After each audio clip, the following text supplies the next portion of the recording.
Today, WikiLeaks begins its release of 5,000 emails documenting the private lives and private lies of private spies.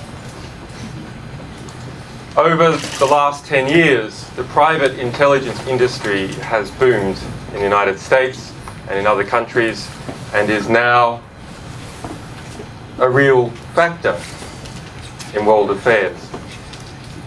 But with its growth, there has not been a commensurate growth in accountability mechanisms that should be investigating and controlling these organizations, like the controls that are placed on, believe it or not, there are some, on government intelligence organizations and military intelligence organizations. This particular release concerns a US company, Stratfor, which describes itself as a global intelligence organization.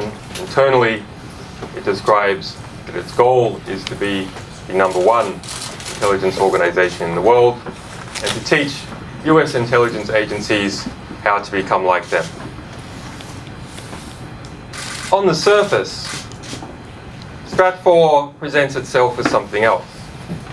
While it always started out as a private intelligence organization, it has erected a cover that it is simply a provider of intelligence publications, yes, to government and to military organizations, but also to private organizations and even universities. But the global intelligence files reveal that its roots as a private intelligence organization are strong and are not being dispensed with in any manner whatsoever. In fact, when we look at the accounting data from this organization, we can see that historically, the majority of its income has come from its private clients. Who are those private clients? Well, yes, they include oil companies, the US Air Force, Lockheed Martin, Raytheon, Bank of America, and so on. But they also include the US Marines, which Stratfor states that it is preparing the forecast for, the 3-year forecast for its commander. It includes the Dow Chemical Corporation, and Stratfor spies or monitors activists seeking redress over the Bhopal tragedy which killed thousands in India some 25 years ago. It includes other activists, other corporate clients in the United States that spy on activist organizations, or wish Stratfor to spy on activist organizations. So this information that I've told you just now came out in our press release early this morning. But in this publishing endeavor, where we have pulled together some 25 media organizations and more being announced in the coming days, information is coming out all the time.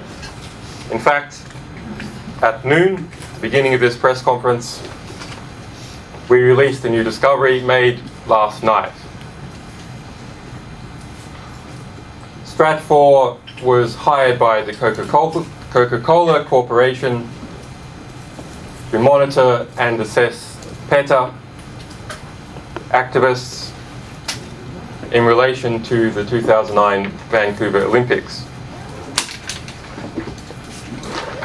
In particular, Stratfor's Vice President of Intelligence, the ex-Department of State Diplomatic Security Service Officer and Agent Fred Burton, offered access to the FBI's classified investigation on PETA operatives. The questions from Coca-Cola were, what is the number of PETA supporters in Canada? how many of these are inclined towards activism, the links between PETA in Canada and PETA in the US or elsewhere, PETA's methodology for planning and executing activism, and the risk of non-PETA hangers-on. The Yes Men and some Bhopal activists who are here today were also monitored by Stratfor, and they will tell you about those experiences.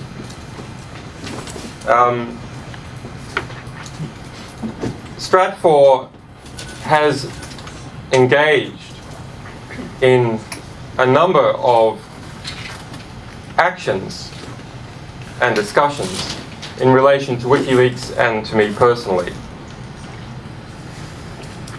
The detail of that will be coming out over the following days, but there are more than 4,000 emails discussing WikiLeaks and our activities.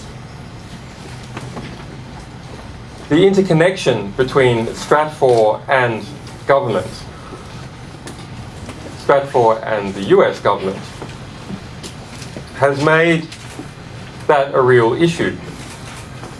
This is an organisation that does not just collect information, collecting information through bribes, through insiders, but is also an organisation that acts on that information to subvert particular groups, including WikiLeaks. When we look at the News of the World scandal, we must see, in relation to private intelligence organisations like Stratfor, that this is small cheese. Stratfor set up an international payment laundering network going through the Bahamas. You can check email ID 1409763, through Switzerland, and through prepaid credit cards used to pay off its informers in different countries.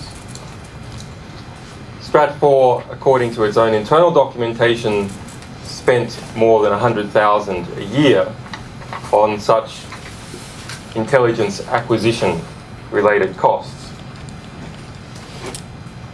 Some sources are put on monthly retainers. Geronimo, an informant handled by the Vice President of Intelligence, Fred Burton, the former State Department agent,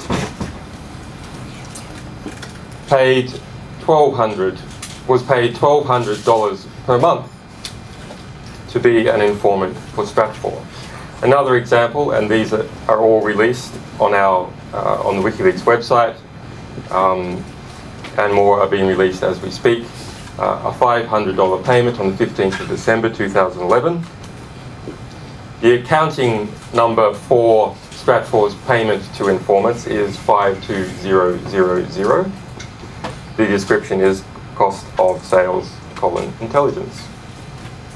That particular payoff was handled by Jen Richmond, and the document ID is 1431520.